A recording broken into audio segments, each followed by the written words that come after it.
The Apple Pencil Pro is a drawing and writing tool of brilliance. It is an amazing tool for iPad and lets you take full control of that tablet functionality that iPad delivers. Hey everyone, Tech Dad here, and today we are discussing this little guy, the Apple Pencil Pro. I'm going to give you my full review and rundown of this tool and all the things that I use it for. If you've seen my content before, you know that my iPad is my everything device. It's my computer, my tablet, and my entertainment device. And since I'm a project manager and a teacher, I use my Apple Pencil Pro all the time.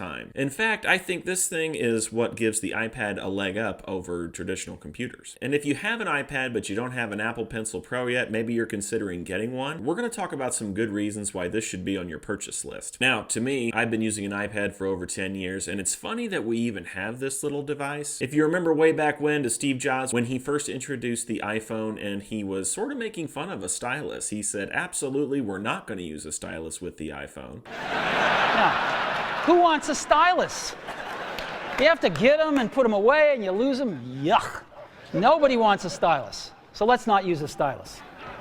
And he kept that philosophy with the iPad. He really didn't want people to have a stylus or any kind of writing tool to pair up with the iPad. He wanted people to use just their fingers. He thought that was easy. He thought styluses were a pain, and back in that day, they weren't that great. They were nothing like what this thing can do today. It's absolutely phenomenal how far the stylus has come. And so even though Steve Jobs did not want a stylus, eventually Apple came around to the idea, especially since they saw other companies starting to market styluses for the iPad. So back in the day, there were those cheap squishy top styluses that you could buy for like a 3-pack on Amazon for a few dollars. They were okay, they were a start, but they really weren't anything like what we have today with the Apple Pencil Pro. Some applications back then tried to do palm rejection. It was awful. Things just didn't work. But the people were really craving something that would give the iPad the ability to write, draw, and otherwise just be more precise with this beautiful giant screen that we had. Well, this Apple Pencil Pro absolutely does that. It brings that to the table, and so if you're using your iPad on a pro level, I would highly recommend you grab this pencil if you don't have one. So without further ado, let's talk about all the things that the Apple Pencil Pro does and does well. So obviously the Apple Pencil's big strengths are drawing and writing, and I use that feature all the time. So I am a teacher at night. I teach math, I teach language arts, and this thing is unbelievable for all those tasks. So I love using the Apple Pencil to teach math. I can cast my iPad screen up on the board and just walk through math problems. Math is something that you really need to be able to draw by hand still. It's not great on a computer. It's really hard to write out equations and demonstrate fractions, draw on coordinate planes, and all that sort of stuff. It's just difficult on a computer, but so easy on the iPad, especially with your Apple Pencil. It's also easy to write out paragraphs and then work through grammar mistakes with my students. And so if you just want to cross something out or put a comma in place, you can do that with the Apple Pencil really easily. You can also use it to grade student work, which is very simple, especially if students are doing their work digitally on the iPad. You can just whip through with your Apple Pencil and do some quick grading. I love it for that. And of course, it's good at drawing. It has all the drawing features that a natural pencil would have. So you can do fine lines. You can actually tilt the pencil and do shading like you would with a real pencil. I mean, they've worked in some pretty advanced features that you never could have done with an old stylus with a rubber tip. Coloring is always fun on the iPad. It's something relaxing and fun to do. There are lots of coloring book apps that you should take a look at, even if you're an adult. A lot of them even play Zen music in the background. If you're not good at coloring, there are some where you can just color by code and just poke the spot with the number in it and it fills it for you. Somehow this is still fun and relaxing. I actually like doing these, especially if you're bored on an airplane or something like that. But if you also want to do traditional coloring, there are plenty of coloring books for that. They're very relaxing, and Apple Pencil makes it just great to do. If you're more of an artist, I've got videos coming about things like Procreate. Procreate is one of those professional apps that's going to give you a full canvas with full painting and drawing ability. I'm not on that level yet with my artistry, but I am going to cover that in a later video. But what people don't realize about the Apple Pencil is that you can use it for more than just drawing and writing. So maybe you're thinking to yourself, well, I'm not really an artist. Why would I use the pencil? Well, it's because it's an extremely advanced stylus. So with the Apple Pencil, you can grab text, you can highlight, you can touch controls quickly. You can do this all with precision that is often difficult to do with just your finger, especially in applications like Microsoft Word. If you're trying to do that with your finger, that can be really annoying, but the Apple Pencil makes it really simple and easy to grab text and drag down, copy the text, or highlight it. It's pretty darn awesome for that. The Apple Pencil also has a new feature where you can hover to select. So if you hover your pencil over an app or some portions of certain websites, it'll actually highlight it kind of like you're mousing over. And that is a great feature, so you can see what you're going to tap before you actually tap it. The Apple Pencil Pro offers haptic feedback, and now you can select tools without touching the screen. So a simple grip of the tool, if you squeeze the pencil or double tap with your finger, you can actually pull up the eraser very quickly. Depending on the app you're using, like in Notability, you can just squeeze the pencil, it goes to eraser, and then when you stop squeezing, it goes back to your writing tool. That's pretty slick. It makes things very smooth and non-cumbersome, so you don't have to keep going up to the toolbar to grab your tools. Something else the Apple Pencil does extremely well is help video editing within Final Cut Pro for iPad. I cannot believe how great this tool is. It's actually better than the mouse. So on iPad Pro, instead of a normal cursor, you get this dot thing, which is similar to using a finger. Not a whole lot of precision there when you're editing video, but with Apple Pencil, you get everything. And you get haptic feedback as you scroll along a piece of video footage. It's easy to drag and drop film, get the exact clips that you want. It brings a whole new level to video editing. Another feature that the Apple Pencil has in video editing that you really can't get on a computer is the ability to just draw right on top of video. And you can use this for extra emphasis. It's just fun and powerful to be able to draw on top of video. It can really make that extra point. Another powerful feature of having your Apple Pencil Pro along with your iPad, you have the ability to write on anything that's digital. And this includes Word documents, it includes PowerPoint presentations. So you can combine that digital world of a PowerPoint presentation, but also write on top of it, which is really useful when you're teaching math concepts. Like I said, you can write on video within Final Cut Pro for iPad, but you can also just write on video in the Photos app. So there's a lot of potential with the Apple Pencil Pro and just combining it with that digital world and being able to write on anything that's digital. So the Apple Pencil Pro is compatible with all the newest iPads. So I've got the M4 13-inch iPad Pro here. I love that, like the previous generation, it just magnetizes to it, which is awesome. It charges it that way and it syncs with the iPad. So syncing your pencil is very simple. I actually have two iPads. I have this one and the iPad mini. It's nice just to put my pencil onto the iPad mini and it instantly syncs with that iPad. So if you don't have this new pencil yet, but you have one of the newer iPads, I would recommend giving it a try. It is a little pricey, $130 unless you get it on sale, which if you got one around Christmas time, there were some good sales on those. But it's clear the iPad has come a long way and that having a professional stylus along with it is just amazing. It gives it that notch above a computer because you've got a lot of computer functionality, but you still have the ability to write on a tablet pretty much as easily as you could on paper. Well, let me know in the comments below what you're doing with your Apple Pencil, how it helps your work and professional life. I'd also like to know how you use it casually in your personal life. That's all I got for you. If you like this sort of content, please like and subscribe, and we'll see you next time.